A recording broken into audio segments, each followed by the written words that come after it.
এই সরকার পতন হওয়ার আগ পর্যন্ত আমরা কখনো এমএনএস দেব না।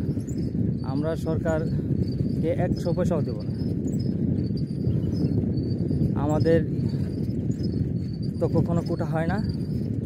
আমরা দেশের জন্য যুদ্ধ করছি না, আমরা দেশের জন্য অনেক কিছু করতেছি। মুক্তিযোদ্ধারা যেমন যুদ্ধ করে দেশকে স্বাধীনতা এনেছে, তো আমরা এমিটেন্স দিয়ে আমরা দেশের উজ্জ্বলতা আমরা ধরে রেখেছি।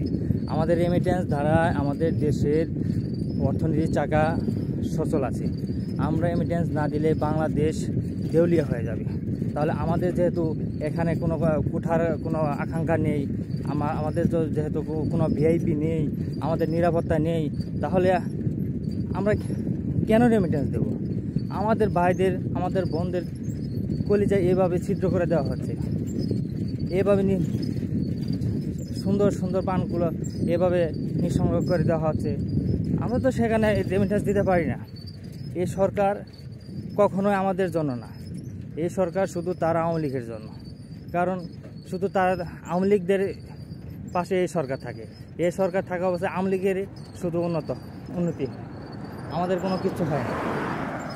কারণ এই সরকার যদি জনগণেরই ভালোবাসতো তাহলে সবার পাশে থাকতো, সবার মঙ্গল কামনা করতো, কিন্তু তা করে না, কখনোই করে না। যদি তাই হতো তাহলে এই ছোটো ছোটো ভাই বোনদের গুলি করতো না, মারতো না,